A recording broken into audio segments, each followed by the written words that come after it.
రావణాసురుడున్నాడే, రావణాసుర సంహారమంత తేలికైనటువంటి కార్యం కాదు. దీనికి ఎవరి అనుగ్రహం కావాలి? పరమమంగళప్రదుడైనటువంటి శంకరుడి యొక్క అనుగ్రహం కావాలి, శంభుని యొక్క అనుగ్రహం కావాలి. అన్నిటిని మించి రామచంద్రమూర్తి ఏ పరిస్థితులలో లంకాపట్టణానికి వెడుతున్నారు మీరు ఒక్కసారి ఆలోచించండి చాలా జాగ్రత్తగా. తన భార్యనెత్తుకుపోయిన వాడు 10 నెలల నుంచి అక్కడ ఉద్యానవనంలో పెట్టి ఉంచాడు. 10 నెలల నుంచి వాడేం మాట్లాడుతున్నాడు? నువ్వు నా పాన్పు చేరు అని మాట్లాడుతున్నాడు. ఎవరామె? అయోనిజ. ఈయన ఎవరు? పరమక్షత్రియుడు, పైగా రాజకుమారుడు, చేతియందు కోదండమున్నవాడు, ఎందరినో రక్షించినవాడు. తన భార్యయే 10 నెలల నుంచి అవమానాల పాలైంది. ఇప్పుడొక్కసారి లంకాపట్టణంలోకి వెళ్ళగానే, అసలు ఆ లంక వంక అలా చూడగానే నిజంగా రామచంద్రమూర్తిలోనే ఒక్కసారి ఆగ్రహం పెళ్ళుబుకిపోతే, ఈ నీచుడే తెచ్చిన భార్యని దాచినవాడన్న భావన కలిగిందా? ఒక్కసారి అదుపాయన కాని తప్పాడా? ఆయన వేసేటటువంటి బాణ పరంపరలకు లోకమంతా లయమైపోతుంది కదండి. ఎందుకని? ఒక్కసారి క్రోధం ఆవిర్భవించిన తర్వాత ఇంకెవరు ఆపలేరు. అందున రామచంద్రమూర్తి ఆయన పరాక్రమం ముందు నిలబడమే ఎవరైనా.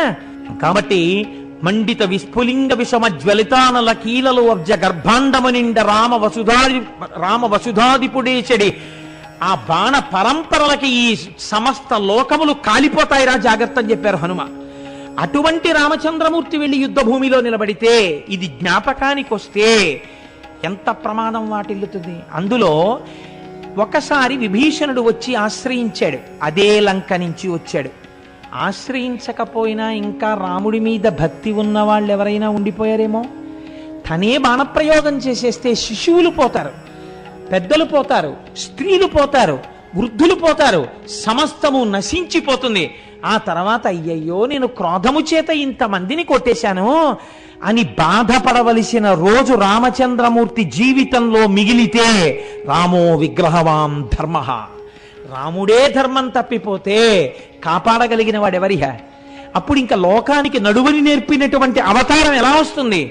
ఈశ్వర, లంకాపట్టణమునందు ప్రవేశించి రావణుడే 10 తలలతో నా కంటపడినా ధర్మము తప్పనంత సంయమనముతో కూడినటువంటి బుద్ధి నా యందు ప్రచోదన రూపమైన యుద్ధము జరుగుగాక.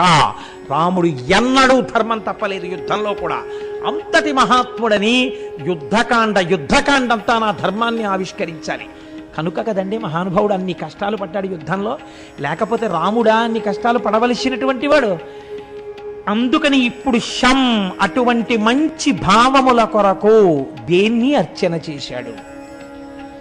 శంభులింగాన్ని ఆరాధన చేశాడు. ఒక శివలింగాన్ని అక్కడ పెట్టి దాన్ని ఆరాధన చేసి లేచి దాని ముందు నాట్యం చేశాడు. అంటే రామచంద్రమూర్తికి ఎన్ని విద్యలొచ్చో అన్ని విద్యలతో శంకరుణ్ణి ప్రీతి చెందేటట్టుగా ప్రవర్తించాడు. తనకి ఏ విభూతి ఉంటే ఆ విభూతిని ఈశ్వర ప్రసాదము కొరకు వినియోగించుట. మీరు చూడండి, లోకమునందు అనేక విభూతులుంటాయి. కాయిక, వాచిక, మానసిక, ధన, ఇలాగా. కాయిక, ఒకరికి బలం ఉంటుంది. బలం ఉన్నవాడు ఏం చేయాలి? కనీసంలో కనీసం ఎప్పుడో ఒక్కసారి అందరూ కలిసి ఒక దేవాలయానికి వెళ్ళి ఆ దేవాలయంలో శుభ్రంగా తుడిచేసి 4 మొక్కలేసి నీళ్లు పోసి ఒక వారం రోజులు భక్తులందరూ కలిసి ఒక సత్సంగ సభ్యులు ఒక దేవాలయాన్ని దిద్దుబాటు చేసి అందంగా తీర్చిదిద్దడానికి కాయిక సేవ చేశారనుకోండి, అప్పుడు మీ శరీరంలో ఉన్న బలం దేనికి ఉపయోగపడింది? ఈశ్వర సేవకు ఉపయోగపడింది.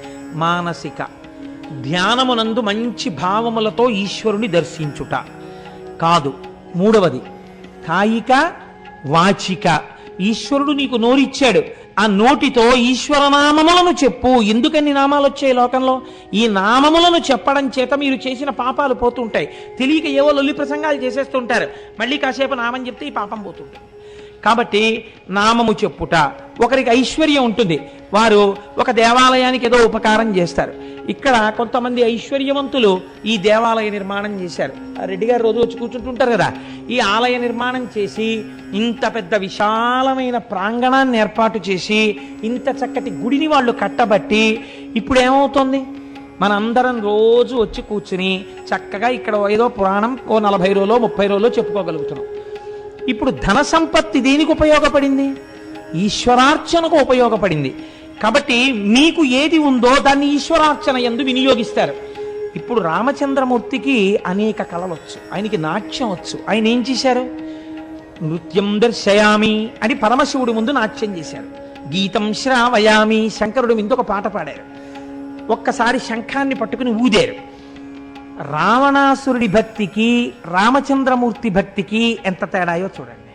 ఆయన అన్నారు, స్వామిన్ శంభో మహాదేవ సర్వదా భక్తవత్సల పాహిమాం శరణాపన్నం తద్భక్తం దీనమానసం. ఈశ్వర, నేను నీ భక్తుణ్ణి, దీనుణ్ణి. ఎందుచేత? ఎప్పుడైనా లోపల నుంచి కోపం బయటికి రావచ్చు. బాహ్యమునందు అంత సైన్యాన్ని చీల్చి చెండాడి అంత పరాక్రమవంతుడైన రావణాసురుణ్ణి నేను నిగ్రహించాలి. మీరు శివుడు, మీరు మంగళప్రదుడు, మీరు నన్ను ఆశీర్వదించాలి, మీరు నాకు జయం ఇవ్వాలి. కాబట్టి శంకర, నన్ను అనుగ్రహించండి అన్నారు. అనేసరికి శంకరుడు ప్రత్యక్షమయ్యాడు. ఆయనకి ప్రత్యక్షమై ఆయన చేత పూజలు అందుకుని, ఎరిమీరగ నీవు సతతము నిలువు మహేష రామనాథలింగం, నీవు ఇక్కడనే వసించు. ఇక్కడ వసించినటువంటి నిన్ను రామచంద్రమూర్తి చేత ప్రతిష్ఠింపబడిన లింగము అనబడేటటువంటి పేరుతో లోకమంతా నిన్ను ఆరాధన చేస్తుంది. అంటే శంకరుడు అన్నాడు, ఆయనే కదండి, ఆయన వాక్యమే కదండి, మరి నాగనాథలింగ ఇప్పుడే కదా మీరు విన్నారు. ఆ వైద్యనాథలింగంలో నీ మదం అణిగిపోతుందని శాపవాక్కు ప్రయోగించిన వాడు ఆయనే కదా. ఆయనే ఈయనగా వెడుతున్నాడు ఇప్పుడు. శివస్య హృదయం విష్ణుర్విష్ణోశ్చ హృదయం శివ. కాబట్టి ఇప్పుడు వెడుతున్న వాడికి పరమశివుని ఆశీర్వచనం కలిగింది. ఏమని? నీవు జయమును పొందుతావు. వాడేమడిగాడు? బలం కావాలన్నాడు. ఈయనేమన్నాడు? నాకు జయం కావాలన్నాడు. ఇది ఈశ్వరానుగ్రహం. అది అహంకారంతో కూడిన పూజ. వాడు పాడవడానికి పనికొచ్చింది. ఇప్పుడు ఆయన రామచంద్రమూర్తి యొక్క కోరిక మేరకు ఒక శివలింగంగా కూడా ఆవిర్భవించారు. తదనంతరమునందు రామచంద్రమూర్తి వెళ్ళారు లంకాపట్టణానికి. ఆయన్ని సంహరించారు. సంహరించిన తరువాత తిరిగి పుష్పక విమానంలో వచ్చేస్తున్నప్పుడు సీతమ్మ తల్లితో కలిసి పుష్పక విమానంలో వెడుతూ కిందకి చూపించారు. సీత, నీ కొరకే రావణుడిక్కడ చంపబడ్డాడు, నీ కొరకే కుంభకర్ణుడిక్కడ చంపబడ్డాడు. చూశావ, మాంసపు ముద్దలతో ఉన్న ఈ యుద్ధ భూమి రాక్షసుల యొక్క పీలుగు పెంటలతో ఎందుకు నిండిందో తెలుసా? నీ కొరకే.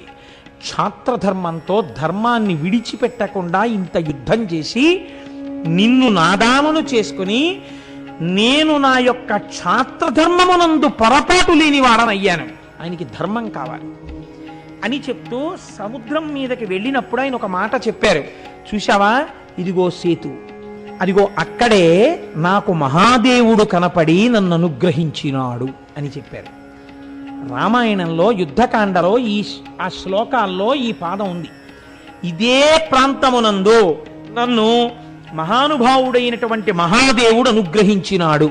మహాదేవుడన్న మాటని పట్టుకుని ఇంకొక భావనతో దాన్ని తీసుకెళ్ళేది పరమశివుడు కాదు అని చెప్పకూడదు. అది తప్పు. అప్పుడు వ్యాస హృదయం పోతుంది.